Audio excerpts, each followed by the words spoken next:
Bill of ಎಕ್ಸ್ಚೇಂಜಲ್ಲಿ ಬೇರೆ ಬೇರೆ ಯಾವ ಥರ ಬಿಲ್ ಆಫ್ ಎಕ್ಸ್ಚೇಂಜ್ ಇದೆ, different types of bill of exchange will see here.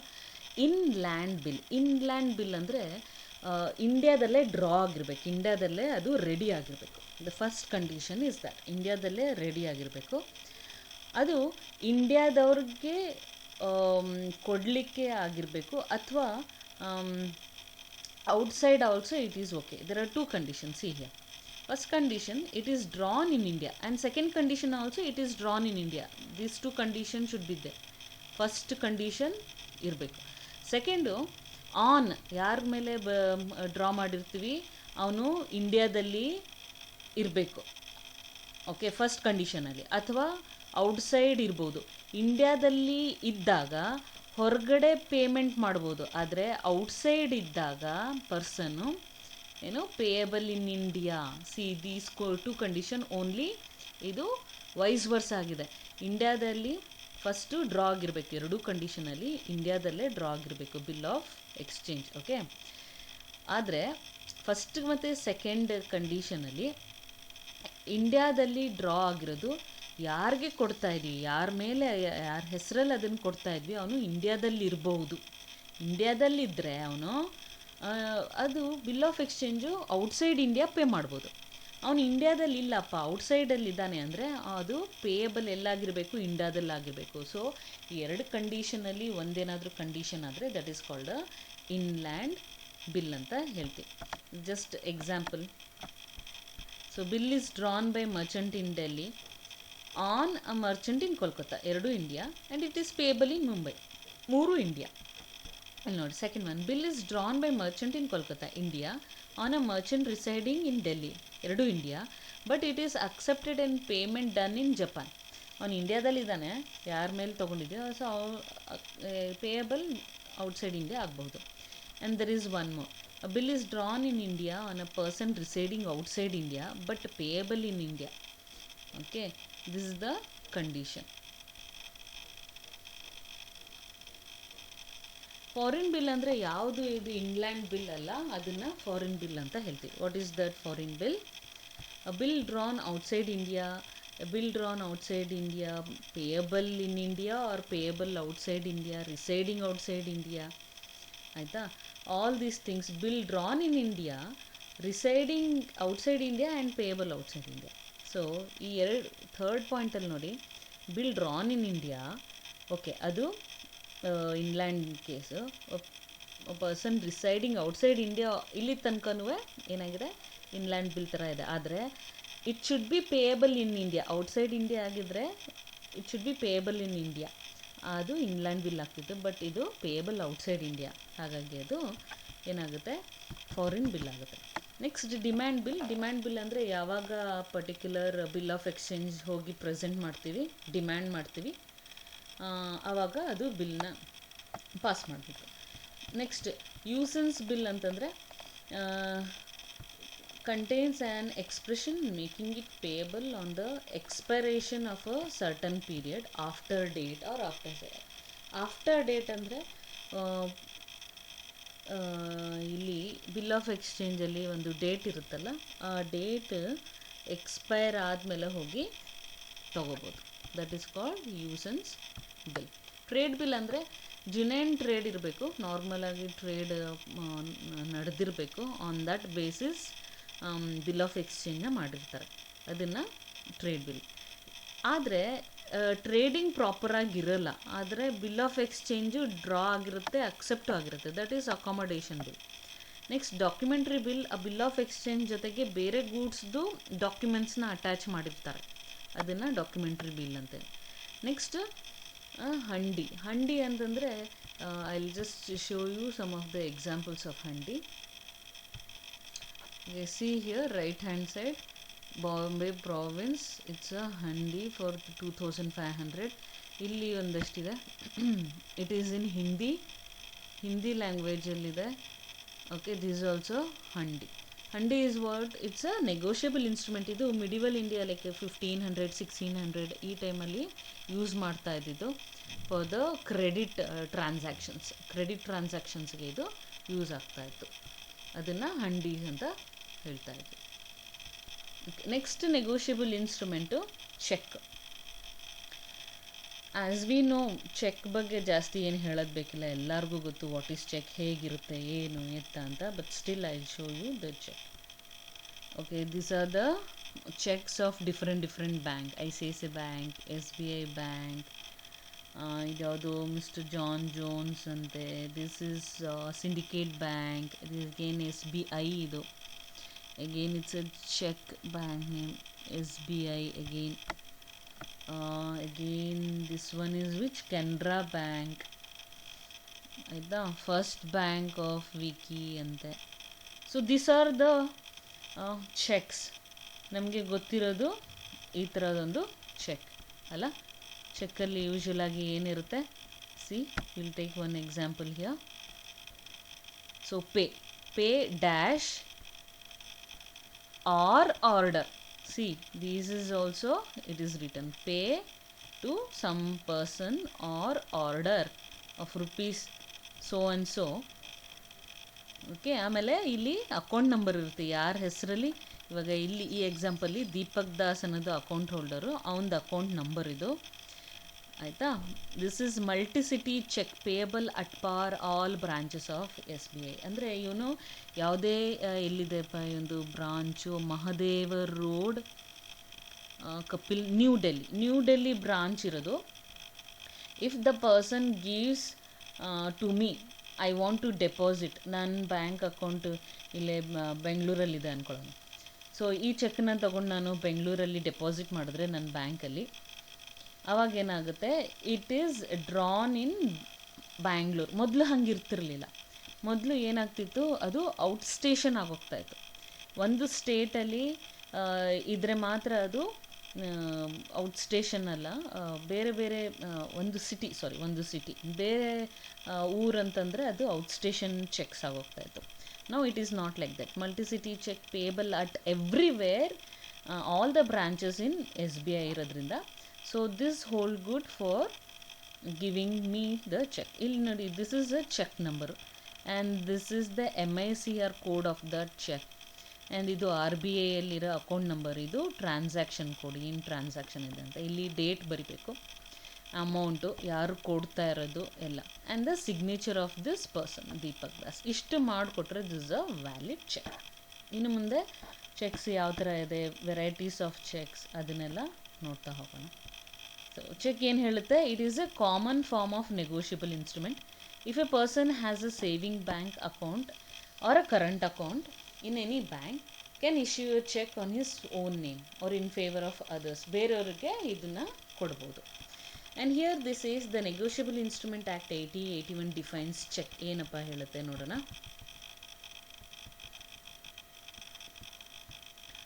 Check as a bill of exchange drawn of specified banker and not express to be payable otherwise than on ಡಿಮ್ಯಾಂಡ್ಗೆ pay ಮಾಡಬೇಕಿದೆ. Actually ಅದೇನು ಡಿಮ್ಯಾಂಡ್ಗೆ ಅಂತಂದರೆ ಅದು ಹೋಗಿ present ಮಾಡಬೇಕು. ಅದು present ಮಾಡಲಿಲ್ಲ. ಇವಾಗ ಅವನು ದೀಪಕ್ ದಾಸ್ ಅಂತಿದ್ದ. So that fellow has given me the 5000 ಅನ್ಕೊಂಡು, ಆ 5000 ಚೆಕ್ ನಾನು ನನ್ನ ಬ್ಯಾಂಕ್ ಹೋಗಿ ಪ್ರೆಸೆಂಟ್ ಮಾಡಿದ್ರೆ it is like a demand. I am demanding to give the money. ನಾನು ಸುಮ್ಮನೆ ಮನೇಲಿ ಇಟ್ಕೊಂಡ್ರೆ ಏನಾಗುತ್ತದು, ಸೊ ಮನೇಲೇ ಬಿದ್ದಿರುತ್ತದು.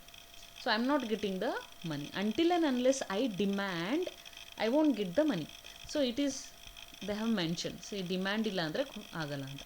Actually cheque is on order by the account holder. Order ಮಾಡ್ತಾ ಇದ್ದಾನೆ ಅವನು, ಯಾರು ಅಲ್ಲಿ ಎಕ್ಸಾಂಪಲ್ ನಾವು ನೋಡೋದಲ್ಲ, ಚೆಕ್ ಹೋಲ್ಡರ್ ಅವರು ದೀಪಕ್. ಅವನು ಆರ್ಡ್ರ್ ಮಾಡಿದ್ದಾನೆ, ಇವ್ರಿಗೆ ಇಷ್ಟು ಅಮೌಂಟು ನನ್ನ ಅಕೌಂಟಿಂದ ಕೊಡಿ ಅಂತ. It's order by an account holder of the bank directing his banker. ಅವನು ಬ್ಯಾಂಕರ್ಗೆ ಹೇಳ್ತಿದ್ದಾನೆ ಟು ಪೇ ಆನ್ ಡಿಮ್ಯಾಂಡ್. ಅವನದು ಡಿಮ್ಯಾಂಡ್ ಇದೆ, to pay to the specified amount, ಇಷ್ಟು amount to the other person. ಯಾರಿಗೆ, ನನಗೆ ಪೇ ಮಾಡಬೇಕು. ಅಥವಾ ನಾನಿಲ್ಲದೆ ಇದ್ದರೂ ಯಾರು ಅದು ಚೆಕ್ನ ತೊಗೊಂಡು ಹೋಗ್ತಾರೆ, maybe some other person, ಹೋಗಪ್ಪ ಇದನ್ನ ಚೆಕ್ನ ಕ್ಲಿಯರ್ ಮಾಡ್ಕೊಂಬ ಅಂತ ನಾನು ಯಾರಿಗೋ ಕೊಡ್ತೀನಿ. ಸೊ ಅವ್ರು ಹೋಗಿ ಬ್ಯಾಂಕಲ್ಲಿ ದುಡ್ಡು ತೊಗೊಂಬರ್ತಾರೆ. So he'll be the bearer of the cheque. So ಈ ಥರ ಒಂದು ಚೆಕ್ ವರ್ಕ್ ಆಗುತ್ತೆ. And Black's law dictionary with the pronunciation defines a check as a check is a draft drawn upon a bank and payable on demand signed by the maker or the signature ಇರಬೇಕು, signature ಇಲ್ಲ ಅಂದರೆ ಆಗಲ್ಲ. Containing an unconditional promise, ಯಾವುದು condition ಇರಬಾರ್ದು. To pay a sum certain in money or money to the order of the payee. ಇದು money ಬಿಟ್ಟು ಇನ್ನೇನು ಕೈಂಡಲ್ಲಿ ಕೊಡೋಕ್ಕಾಗಲ್ಲ. ನಾಳೆ ಇದು ಬ್ಯಾಂಕವ್ರು ಹೋಗಿ ಚೆಕ್ ಕೊಟ್ಟರೆ ಬ್ಯಾಂಕ್ ಹೇಳ್ಬೋದು ನನ್ನ ಹತ್ರ ದುಡ್ಡಿಲ್ಲಪ್ಪ, ಒಂದಷ್ಟು ಸ್ಟೇಷ್ನರಿ ಬ್ಯಾಂಕ್ದಿದೆ ತೊಗೊಂಡೋಗು ಅಂದರೆ ಆಗಲ್ಲ. The money has to be given from the bank. So parties to the cheque ನೋಡೋಣ. The maker of the cheque is called the drawer. Drawer is what who writes the cheque. ನಾವು ಒಂದು cheque ನೋಡಿದ್ವಲ್ಲ, which one is the cheque? Okay, this one. Whose a drawer? Deepak Das is a drawer, ಆಯಿತಾ. And the person here by directed to pay is called the drawee. ಅವ್ನು ನನ್ನ ಹೆಸರಲ್ಲಿ ಕೊಟ್ಟರೆ I will be the drawee. Okay, and the person named in the instrument to whom or to whose order the money is instrument directly is called the pay. Sorry, here the drawee. Okay, a person there by directed to pay. Drawee ಯಾರು? The banker will become the drawee. ಅವನಿಗೆ order ಮಾಡ್ತಿದ್ದಾನೆ. ಯಾರಿಗೆ order ಮಾಡ್ತಿದ್ದಾನೆ? ದೀಪಕ್ ಬ್ಯಾಂಕ್ಗೆ. Which bank? S B I bank. S B I bank is the ಡ್ರಾಯಿ. And ಯಾರ ಹೆಸರಲ್ಲಿ instrument ಕೊಟ್ಟ? To whom or to whose order the money is by the instrument directed to be paid is called payee. I will be the payee. ಒಂದು ನಿಮಿಷ, let me check once more. Yeah, that's it. Drawer ಯಾರು ಅಲ್ಲಿ? Deepak Das. Drawee ಯಾರು? Banker ಆಗ್ತಾರೆ, S B I bank. And the payee will be myself. So the person entitled in this own name to the possession of the check and to receive on recover the amount due is called the holder of the check. Who is the holder of the check? I'll be the holder of the check. ಅಥವಾ ನಾನು ಯಾರಿಗಾರು ಬೇರೆಯವ್ರಿಗೆ okay ತೊಗೊಂಡು ಹೋಗಪ್ಪ ಇದು ನೀನು ಅದು draw ಮಾಡ್ಕೊಂಬ ಅಂದರೆ, and that fellow will be the holder of the check. The person, and ಇಲ್ಲೇನಾಗಿದೆ ಅಂದರೆ, ಇನ್ ಕೇಸ್ ಆ ಚೆಕ್ನ ನಾನು ಎಂಡೋರ್ಸ್ ಮಾಡಿದ್ದೀನಿ. See, if I endorse the cheque to other person and that fellow become the holder of the cheque and he will be caller. ಅವನೇನು ಮಾಡ್ತಾನೆ, ಅದನ್ನು ತೊಗೊಂಡೋಗಿ ಅವ್ನು ಪ್ರೆಸೆಂಟ್ ಮಾಡ್ತಾನೆ. ಸೊ ನನ್ನ ಹೆಸರಲ್ಲಿ ಬರೆದಿದ್ದು ದೀಪಕ್ ಚೆಕ್ನ ನಾನು ಬೇರೆಯವ್ರಿಗೆ ಎಂಡೋರ್ಸ್ ಮಾಡ್ತೀನಿ. ಅವನೇನು ಮಾಡ್ತಾನೆ, ಅದನ್ನು ತೊಗೊಂಡೋಗಿ ಅವನ ಹೆಸರಲ್ಲಿ he'll present in the account and he'll be the holder in due course ಅಂತ ಹೇಳ್ತಾರೆ. ಹೋಲ್ಡರ್ ಇನ್ ಡ್ಯೂ ಕೋರ್ಸ್ ಅಂದರೆ who is the last person who go and present the instrument. The person is called the holder in due course. The maker or the holder of the check signs his name, that is endorsed on the back of the check for the purpose of negotiable and he is said to be the endorser. ಅದನ್ನು endorse ಮಾಡ್ತೀನಿ. ನನ್ನ ಹೆಸರಲ್ಲಿ ಕೊಟ್ಟಿದ್ದನ್ನು ನಾನು ಹಿಂದೆ ಚೆಕ್ಕಲ್ಲಿ sign ಮಾಡ್ತೀನಿ. That means I am endorsing to the other person. The other person will take that check and he will be the bearer of the check and he will go and get the money. So what are the essential elements of the check? ನೋಡೋಣ. First one is it must be in writing. The check should be handwritten or even print also, not an issue. Check may be written in hand by using ink or ball point pen. Print ಆದರೂ ನಡೆಯುತ್ತೆ, typed or even it may be printed. But the customer should not use pencil to fill the check form. ಯಾಕಂದರೆ ಅಳಿಸ್ಬೋದು. Even though other columns may be permitted to be written in hand or permitted printed or typed, the signature should be made by ink pen or ball pen by the maker. ಇಲ್ಲೇನಾಗ್ತಿದೆ ಅಂದರೆ ಯಾವುದೇ print ಬೇರೆ things see here, see this cheque. ಇಲ್ಲೇನಾಗಿದೆ ಎಲ್ಲ pay to teach lane, that is rupees 5,000 ಎಲ್ಲ ಏನಾಗಿದೆ print ಆಗಿದೆ. ಆದರೆ signature, see the signature, he has made it hand ಅಲ್ಲ. this see this one, so everything is written by hand. Everything is written, date, ಹೆಸರು, ಎಷ್ಟು amount, signatures ಎಲ್ಲನೂ by handle ಆಗಿದೆ. And this one is printed signature by hand. And sometimes ಏನಾಗುತ್ತೆ ಅಂದರೆ there are some checks, okay, where bank will be giving, ಅಥವಾ ಯಾವ್ದಾದ್ರು ಒಂದು authorised company ಕೊಟ್ಟಿರ್ತಾರೆ, ಆವಾಗ ಸ್ಪೆಸಿಮನ್ ಸಿಗ್ನೇಚರು ಪ್ರಿಂಟಾಗಿ ಬಂದಿರುತ್ತೆ. ಓಕೆ, ಆ ಸಿಗ್ನೇಚರು ಪ್ರಿಂಟಾಗಿ ಬರೋದು ಆ ಪರ್ಟಿಕ್ಯುಲರ್ ಬ್ಯಾಂಕ್ ಅವರು ಅಕ್ಸೆಪ್ಟ್ ಮಾಡಬೇಕು. ಅಕ್ಸೆಪ್ಟ್ ಮಾಡಿದಾಗ even those kind of cheques are acceptable. You will see the different cheques, ಈ sign here. Okay, let us see one more check. See, everything is printed. Sign ಮಾಡಬೇಕಷ್ಟೆ.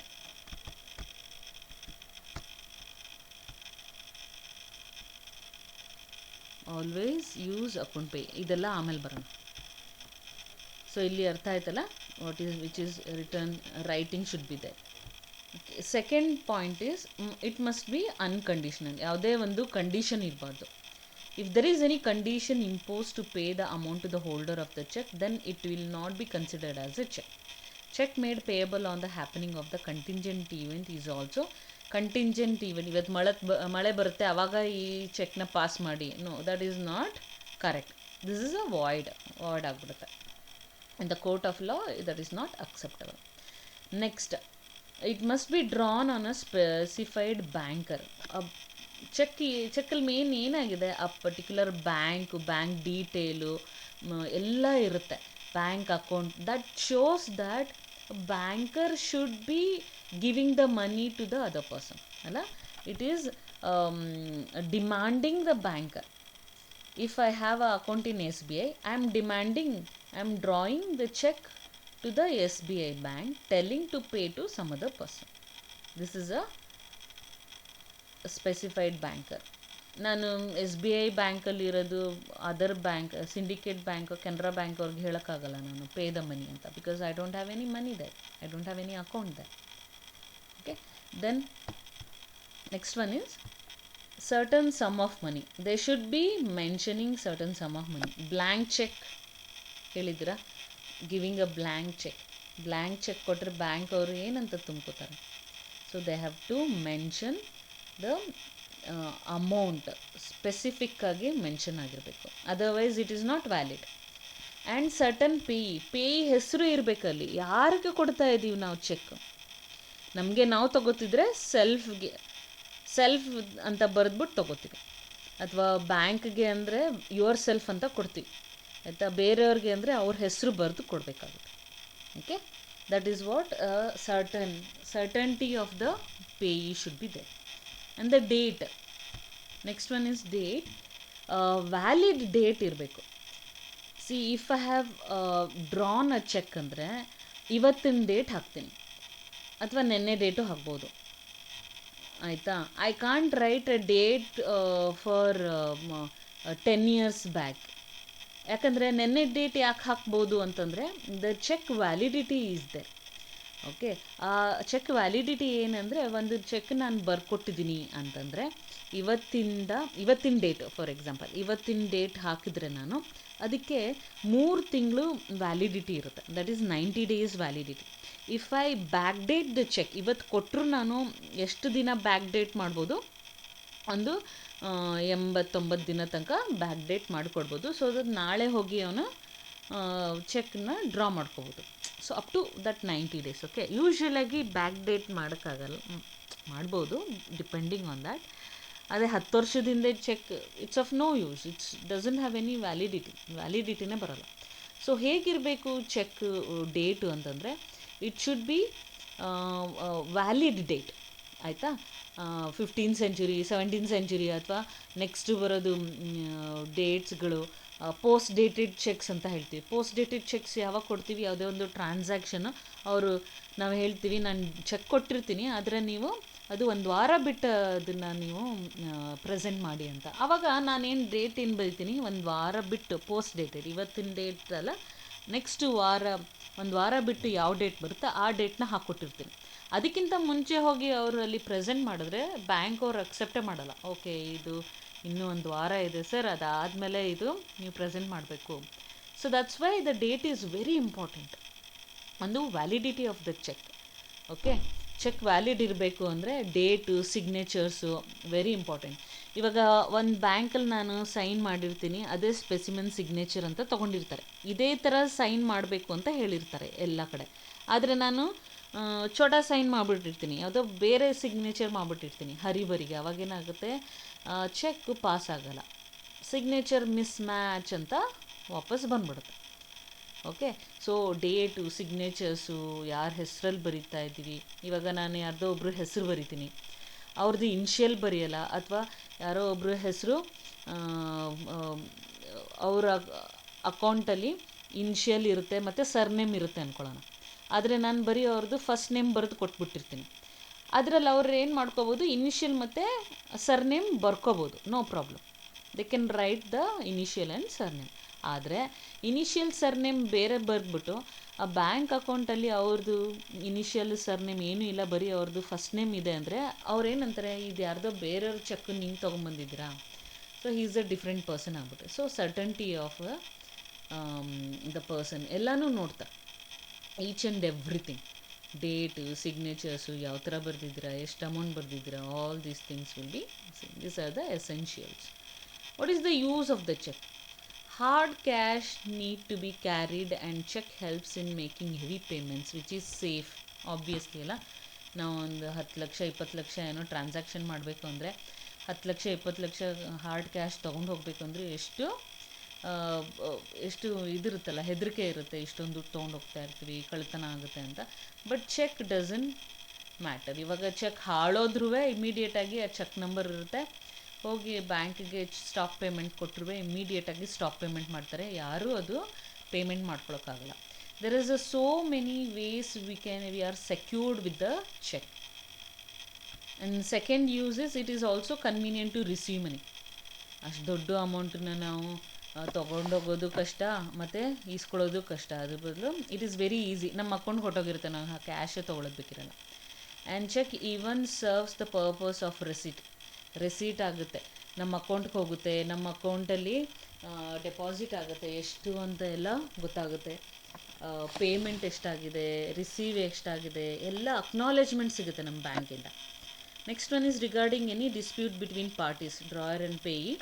ಅವ್ರದ್ರಲ್ಲಿ ಏನಾದರೂ dispute ಇದ್ದರೆ ಆ ಚೆಕ್ನ ನಾವು ಏನು ಮೇಂಟೈನ್ ಮಾಡಿರ್ತೀವಿ ಪಾಸ್ಬುಕ್ಕಲ್ಲಿ ಗೊತ್ತಾಗೋಗುತ್ತೆ. ಇವಾಗ ಪಾಸ್ಬುಕ್ ಏನಿಲ್ಲ, ಆನ್ಲೈನಲ್ಲೇ ಎಲ್ಲ ಗೊತ್ತಾಗುತ್ತೆ, transactions, every transaction will come to know and that will act as a evidence, ಯಾರು ಸರಿ ಯಾರು ತಪ್ಪು ಅಂತ ಗೊತ್ತಾಗುತ್ತೆ. And cheque is a near money, it's a negotiable instrument also.